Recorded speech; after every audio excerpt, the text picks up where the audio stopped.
What's going on, everybody? Welcome to another episode of the How to Husband Podcast. I'm your host, Terry DeRine. I got my co-host, Jay Bob, on the line. What's going on, bro?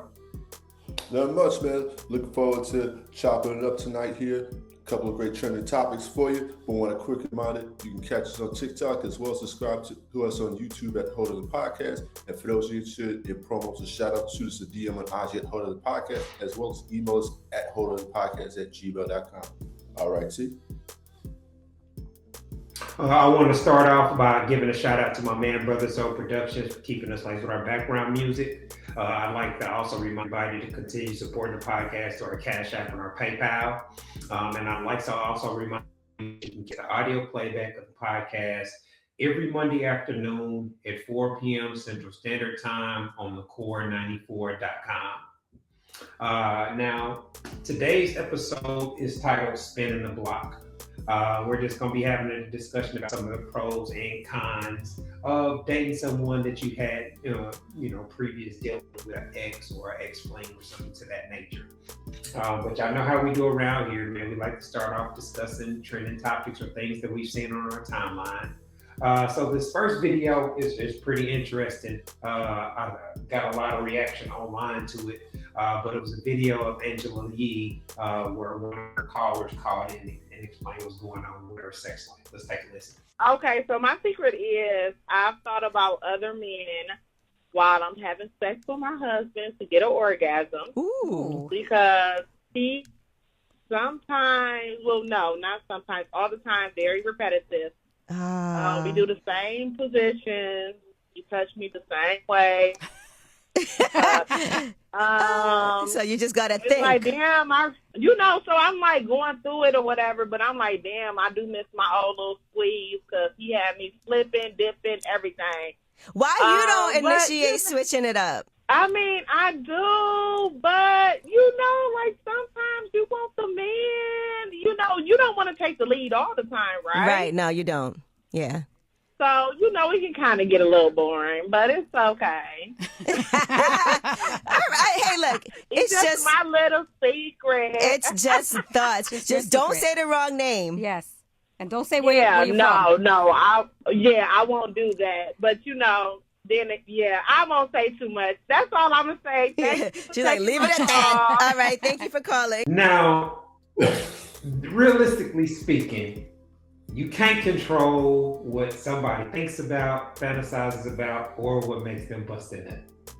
So her fantasizing about something that turns her on is expected. Now, would that information crush her husband's ego? Absolutely.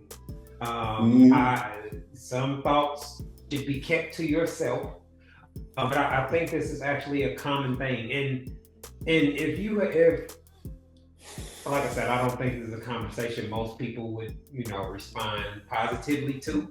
But the idea of role playing and different things about what you fantasize about, the people that tap into that typically have more enjoyable sex.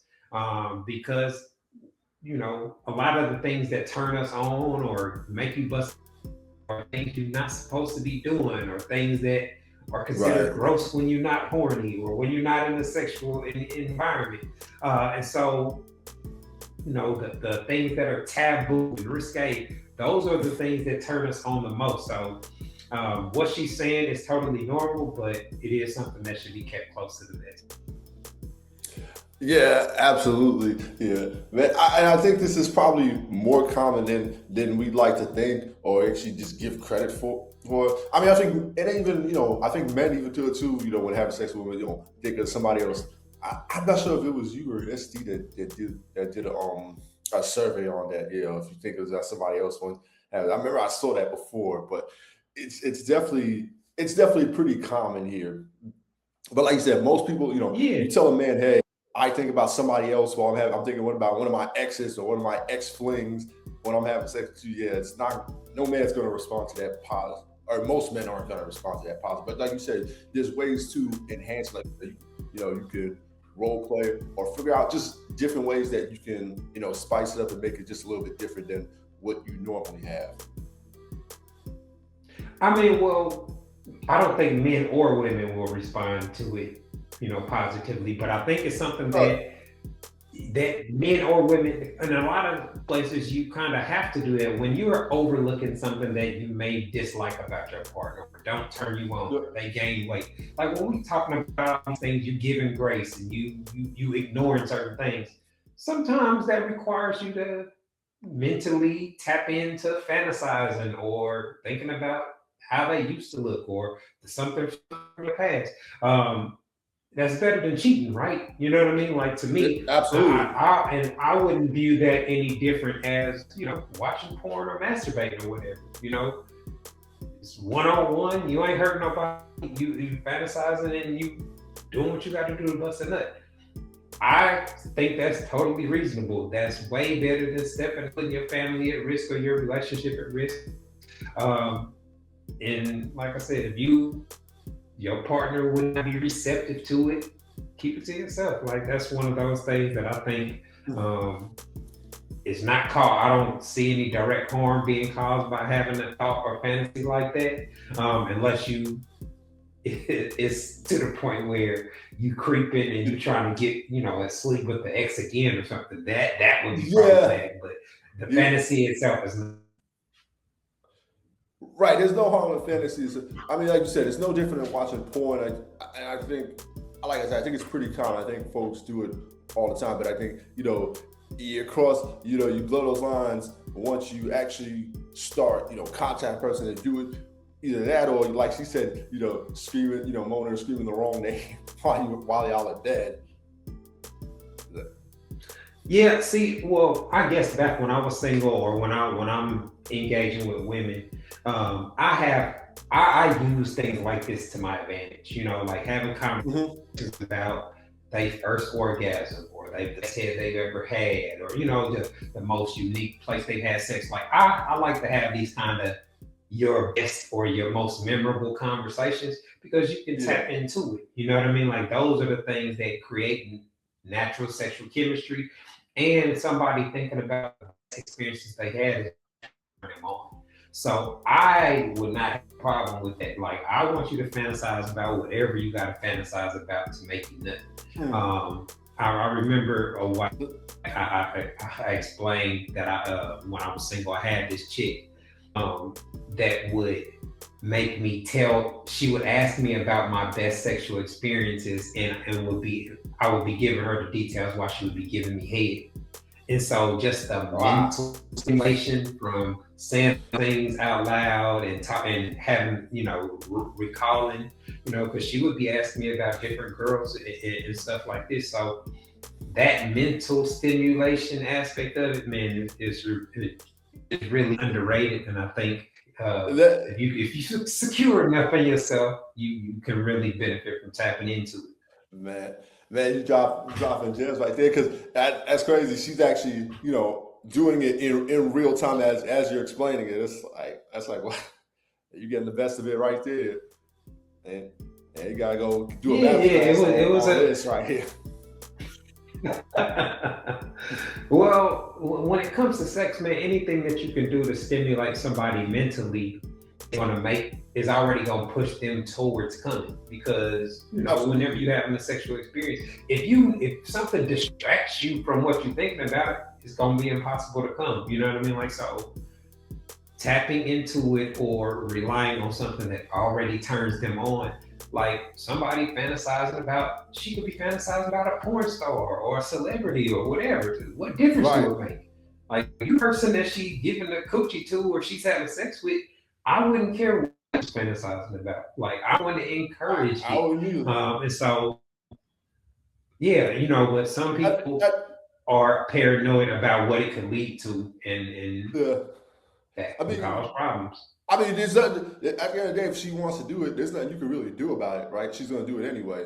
But at the end of the day, for me, it's like, I want it to be enjoyable for us both, make sure it's an enjoyable experience, Yeah, like you said, as long as it's going to get off, think about whatever you want. Yeah, now the part where she's talking about it being more than being a routine, that's a mutual problem. Y'all both are contributors to that. Talking about what you don't like. it can sometimes be a difficult conversation, but discussing variety and things that you are interested in doing and all that, that's something that responsibility should fall on both people in the relationship, not just the person. Now, if you are rigid and all you want to do is A, B, and C, then obviously you're going to not be that enjoyable, because you can't, part of the spontaneity or the, you never know what's going to happen. That's how you end up having sex on a balcony or in a car or somewhere unexpected. It's because you respond when you get horny and whatever happens. I mean, exactly. You gotta think of the psychology behind it, right? It's just like this: if you go eat at the same restaurant every single day, even though you might love the restaurant, you're probably tired of it after the fourth or fifth day, second day of eating that same thing from the same restaurant, right? But if you switch it up some, you won't be as tired of it. So it's the same logic applies here. If you're doing, like I said, it's the same routine, it's the same exact thing every single day, you're gonna get, like, first couple of days it's great. After a while, you'll get bored with it. Yeah, I just hope her husband wasn't listening or didn't I hope so on the radio. I think that could be very interesting. Let's keep things rolling. Now, this next video that I came across was talking about some of the dating advantages that women inherently have. Let's take a look. An average woman can have as much sex as a male celebrity. Like, it's that easy for them to come by. This is why we have two distinct words for people who have a lot of sexual access. One is a stud and one is a slut. And these words have very different connotations, because one takes effort. One implies that you have achieved a certain level of success in some field in order to garnish that attention in the first place. The other is not having a standard for men to overcome. And for anyone who complains about that double standard, we have double standards with everything in regards to male-female dynamics. Show me the 18-year-old boy who's being invited out to yachts, invited to drink bottles at the club. He doesn't exist, but there's 18-year-old girls who have that experience. Yeah, we talk about the differences in the dating experience between men and women a lot. How it's based off of looks and their attractiveness, which usually peaks around 18 to 21 when they're very young. So these women have access to, they don't have to effort, they don't have to learn about guys, approach guys. They don't have to do anything but be themselves and benefit from all the things that their attractiveness honors them. And that doesn't show up as a problem, or they don't realize how much of a deficit that they're in until they're older and they're dating guys that have a lot more experience actually making relationships work, actually having to initiate conversation and initiate dating experience and things of that nature. I think that's a large part of why the guys that women actually like, that why they have such a large gap between what those men experience in regards to women and the guys that don't fit that category, because those guys have been learning how to get what they want out of women and deal with women since they were years. And so 15, 20 years of that experience combined with the income and the different things that they've acquired makes them really, really viable options when in the bachelor field. Yeah. Yeah, we talk about this all the time, the difference between a man dynamic and a woman dynamic when it comes to sex. And, and what resonates to me was SD's viral clip with Brittany Renner a couple of years ago that we actually covered on here, where he was like, hey, women can't do the same thing as men. Women have sex all the time at their disposal. Just think about it. Just think about the average woman online, which was Instagram, TikTok, Facebook. There's dudes flooding their DMs, offering sex, offering all types of things. Whether it's fly them out, take them out, inviting them back to their apartment. Like you said, what 18-year-old guy is going on is getting invited to a yacht? But the average, like you said, 18 through 21, they get invited on somebody's yacht in Miami. No question, especially look at, women privilege is a thing and pretty privilege is a thing, right? Is it a double standard? Yeah. But it's just what it is, right, wrong, yes. Or different. Yeah, we experienced that very early on, like with guys have to pay to get in the club. Guys have to finance their entertainment. Guys have to put themselves in to be able to attract women. And once you get her number or getting her attention, that's just step one. There's other things that a guy has to be able to do in order to seal the deal or get it to a place where he's actually getting some benefits from the dating situation. And so that the learning curve for each guy is different, based on circumstances. Some guys have older brothers or dads that teach them things, like SD sons. Can you imagine how successful he's gonna be? You know what I'm saying? Once he's in I wish in college and all that.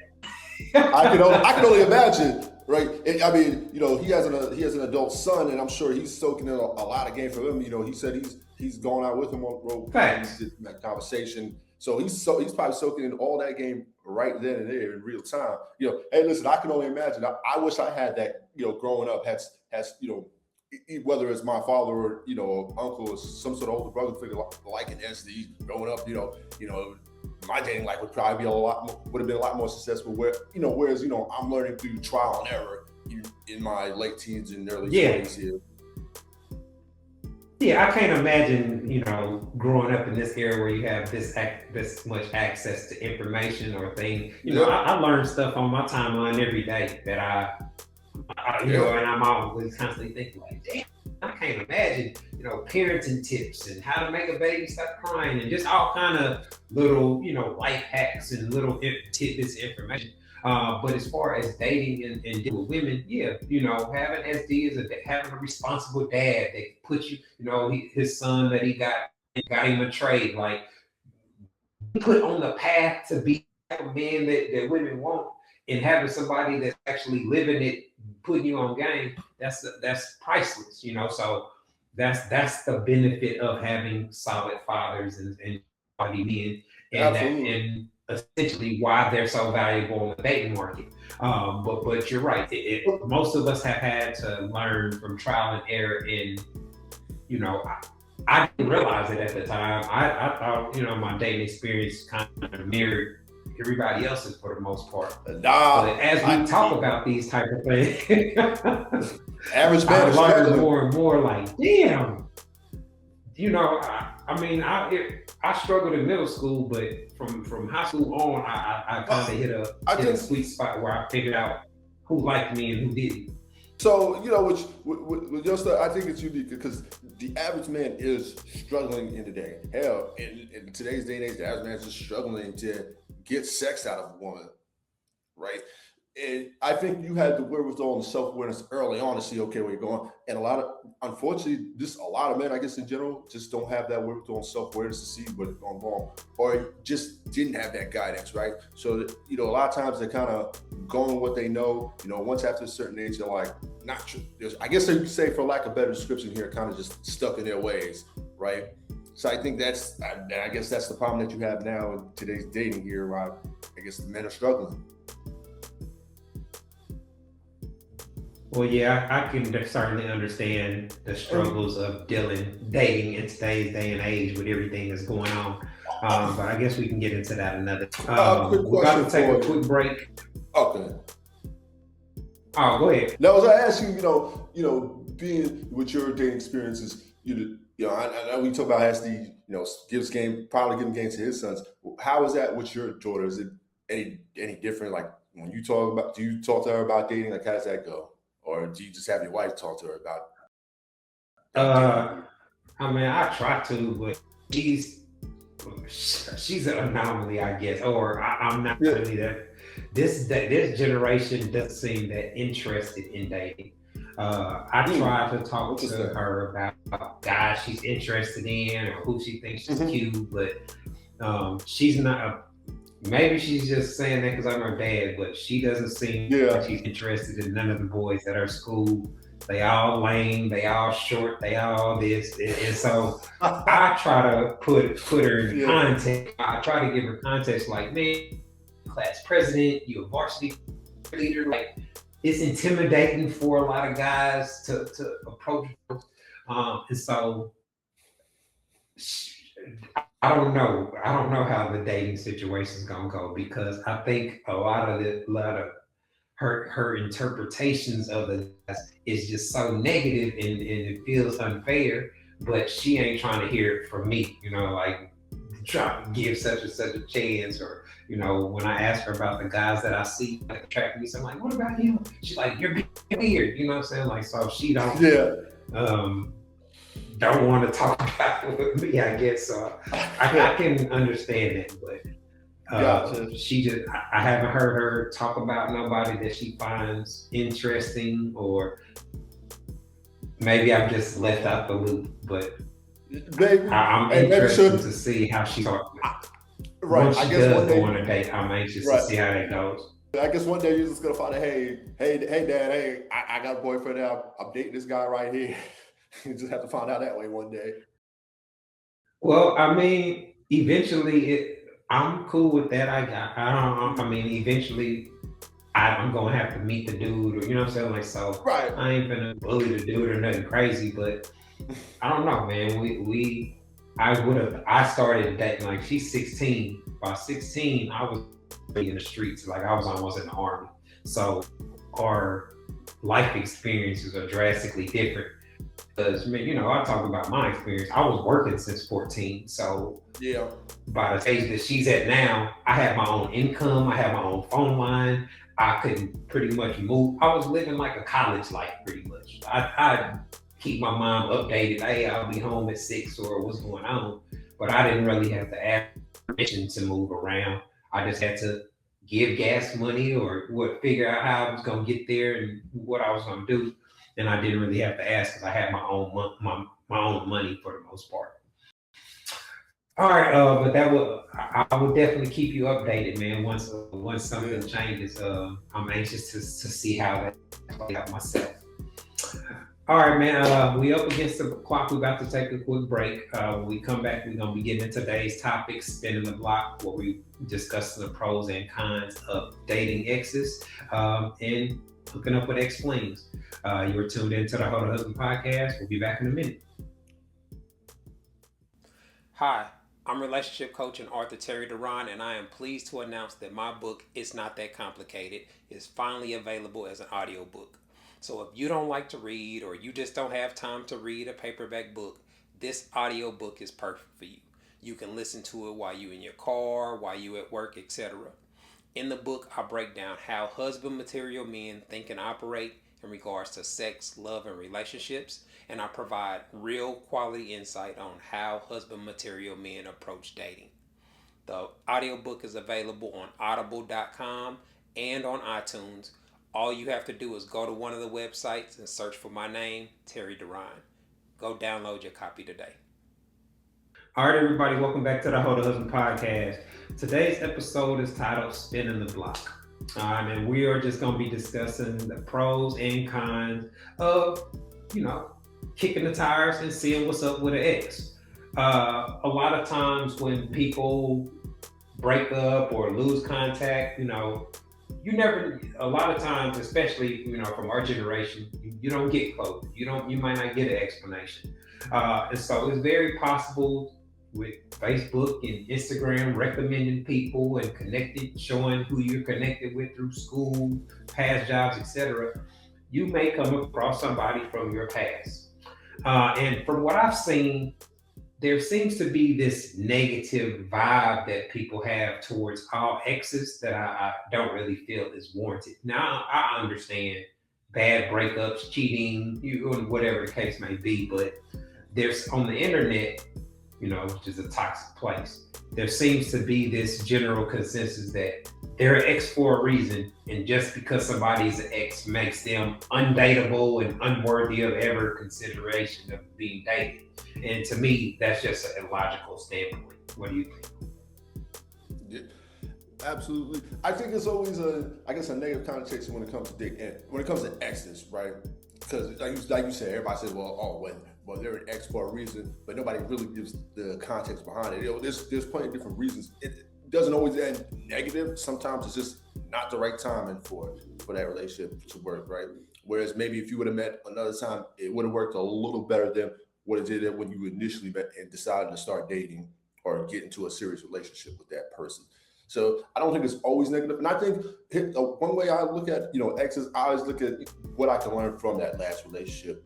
I try to use everything as a learning tool, a teaching moment when I move on to the next one. This way, So, if I feel like, okay, maybe I did this wrong, or maybe I made this mistake, what could I do better for the next one?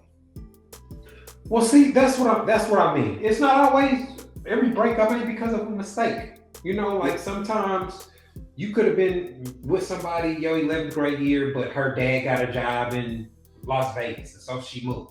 You know what I mean? Like back then, when somebody moved, you didn't really keep in contact like that. You know what I mean? Like, so it's very possible somebody that you dated in college, they transferred to another school, or for some reason y'all lost contact, or you broke up. Like, all these different factors play into it: timing, maturity level, circumstances. A lot of times people break up over misunderstandings or rumors or things of that nature. So all these type of things should be reevaluated, and just the simple fact that human beings are capable of growing, maturing, and learning from past situations or past mistakes, that within itself should at least give you the wherewithal to, all right, let's talk about what happened and see if we can clear up any misunderstandings or inaccurate information, and then let me evaluate what they got going on now, because people can glow up, people can put they can look better than when last time you known them, they can think and operate different. So who you dated back in the day does not mean that's who's been presented to you currently. Just like this, think of it like this. Let's just say you dated somebody in high school or even college for that matter, right? The likelihood that you're going to meet that same person from high school or college, the probability is relatively low here, right? I know I know you met your wife in college and that's been pretty much your college sweetheart, but a lot more times than not, it doesn't work out that way, right? So let's just say you somehow circle the block 5 years later. Like you said, they've grown since, maybe they're making more money, got a better job than when you met them. So things change, there's different dynamics. So it's possible that you can meet the person later on, a few years down the line. And like I said, it could be a whole different situation than from what it was, a few years ago. Yeah, and especially when you look at the way young men and women make their dating decisions, guys being primarily based off how the woman looks and what they experience dealing with her. A lot of women or girls make choices based off what their friends say or what their assumptions about the guy or what he couldn't afford or what he couldn't buy. And so a lot of these things, especially we're seeing now, a lot of these women regret the way that they evaluated and made their dating decisions back then, because it's very clear that majority of them were not able to identify the quality husband material, the good fathers when they were in their youth. They were boring, they were nerds, those were guys that they curved in a lot of cases or friend zone. And so when they look back on it, had they, with the, unfortunately it's a lot of time it's 2 kids later or 2 kids in the divorce. Right. So they may not be desired by that guy at this point. But that doesn't mean that he's not worth dating or he's not a good option. And from a guy perspective, just because a woman was divorced or has kids doesn't necessarily, at least in my opinion, shouldn't automatically eliminate her from dating contention, because the quality people in the dating pool are being, those percentages are dropping every year to year. And so when you do find somebody that you have history with, at least it's in your best interest to see. You know what I mean? Like I don't feel like you lose anything by kicking in with somebody you have interest in. Yeah, absolutely. No question about it. I think I guess you could say it's a low risk, high reward there, because like you said, there's already some familiarity there, but at the end of the day, no matter who you date, there's no guarantees, right? That's just how it is. Yeah, as we're in a generation now where you can, through social media, through different avenues, you still have a connection to people that you knew a long time ago that know, how I've really started to like this. Instagram has been recommending people that I haven't talked to in years and years and years. And so the people, when I recognize them, I'm like, oh, I actually know this person. You know what I mean? Like, so Yeah. I like that I can link up with people that I knew from high school or middle school or whatnot. And so it's the same thing when it comes to exes in relationships. Back in the day, it was who you knew, people from your church group or your athletics, for people that played on a rival basketball team or went to a different school. Like, so you had somebody that lived in the neighborhood or went to school with your cousin, you know what I'm saying? Like things like that, to where you had a slight connection to them, but their number changed or they moved or something to that effect, to where you could not maintain the connection. To me, I think it's a problem when people instantly get with an ex. Like, y'all linked up and now y'all just back together. Y'all smashing and y'all doing it. Like, okay, I get it. You can be physically still attracted to somebody and go there. But a lot of people just jump right back into trying to be in a relationship. And I think that's where things can be really problematic if no real heart-to-heart discussions have been had and there's been no, processing of what happened and why. I think that's very vital. Yeah, absolutely. Are we faced? So, when circling the block, I always pose the question: are you changing the old feelings or signing up for the same issues? I mean, like I said, you gotta have that conversation. Like, sometimes every relationship wasn't necessarily issues. Some people, when you date multiple people, sometimes you make the wrong choice. Sometimes, you know what I'm saying, somebody, you like them better or you have met them first. So all those type of things happen. Like, and that's why I never take it personal when a specific romantic interest didn't pop off. Because a lot of times I end up hitting the chick later. You know what I'm saying? Like, I can't even count how many chicks where I smash. I'm like, man, I never thought I would be smashing her. You know what I'm saying? Like, because you curved me when first time I hollered at you. and when you talk to them about it, they like, well, yeah, I was dealing with my baby daddy, or I was this. You know what I'm saying? Like, women don't give you a lot of feedback when they curve you or they ghost you or ignore you. No, they don't. So, you just right. So you left with a bunch of assumptions in your perspective of the scenario. So, and I guess it's a hoish mentality, but trying to keep as many possibilities out there by not burning no bridges. I always operated like that. So the idea of somebody being an ex, yeah, we could have, a lot of times, like, if you fall out with somebody, man, a lot of times you don't even remember what y'all fell out of, as time goes by.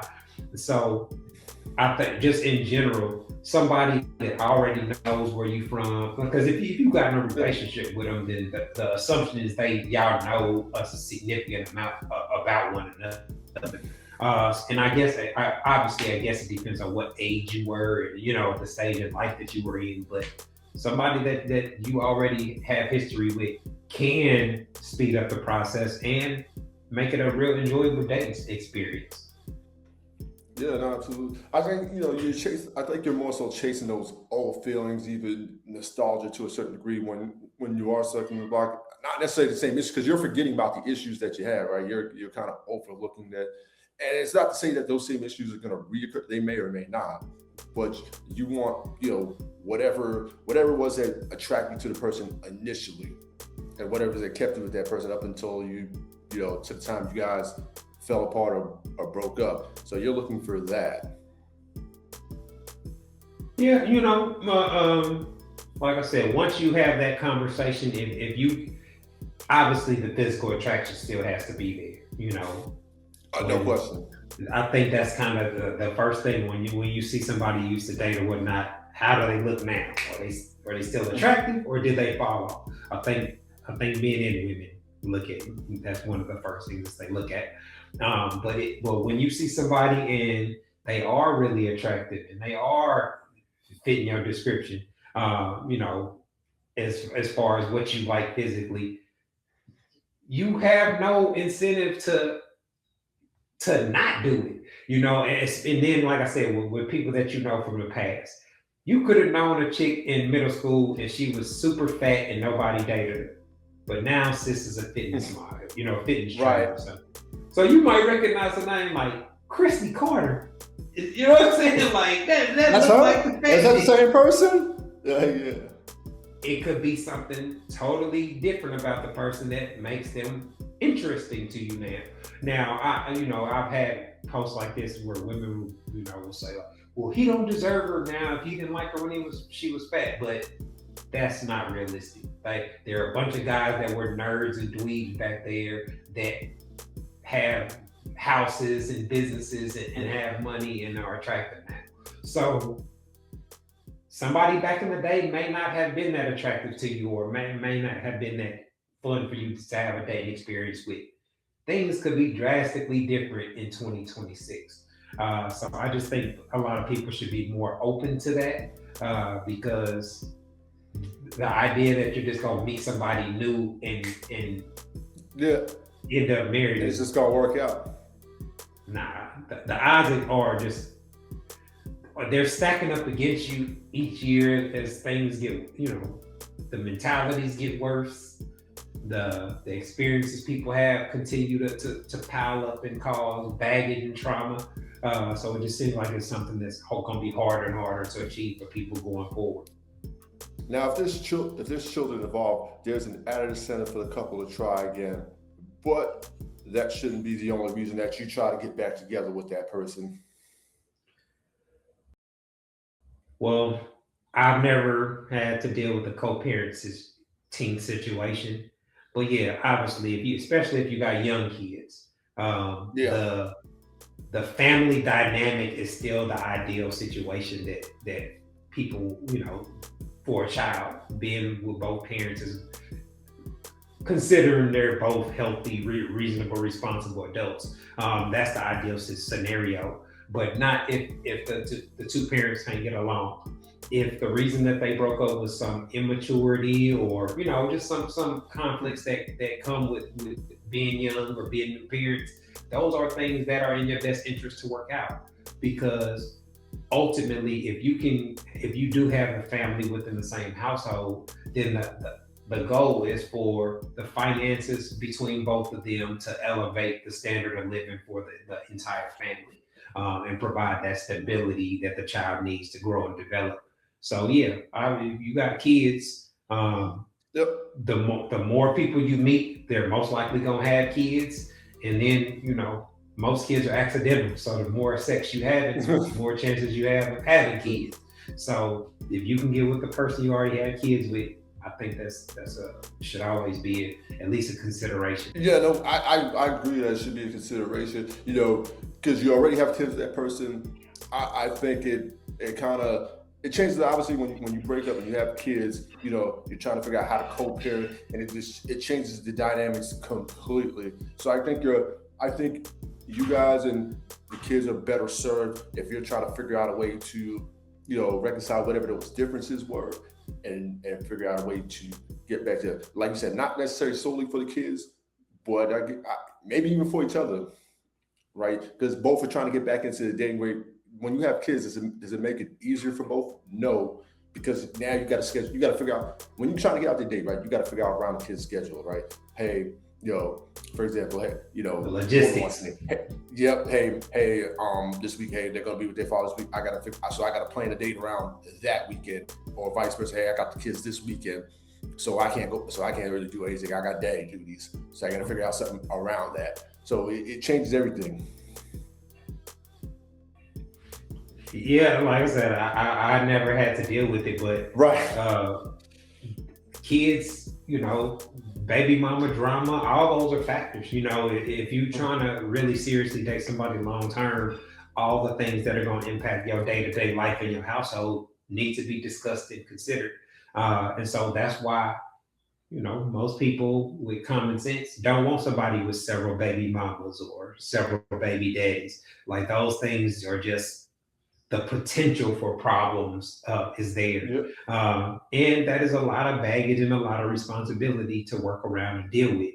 And so the people that are responsible about, birth control, child and things of that nature that are responsible, you can tell when if even if y'all haven't linked up with one another, y'all ain't seen each other in 4 or 5 years, but she still ain't got no kids. She's, you know what I'm saying? Like, he still ain't got no kids. Like, okay, y'all were out here doing your thing, but at least you were responsible enough to make sure that you didn't just slip up and have a baby with somebody you just had a random fling with, or you just somebody you was kicking it with. That's always been a big thing for me. Like, I don't really see how people that's such an important thing to me. Like, I don't know. I don't see that.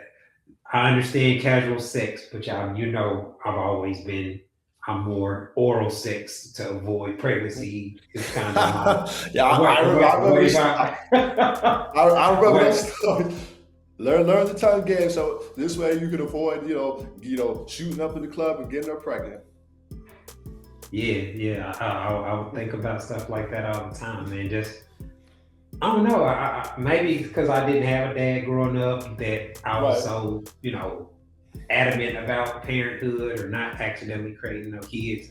But I think that's a good way to really think about it, because like I said, there's not many just have that kind of wherewithal to see that situation, right? A lot of times, they ain't grow up with a father.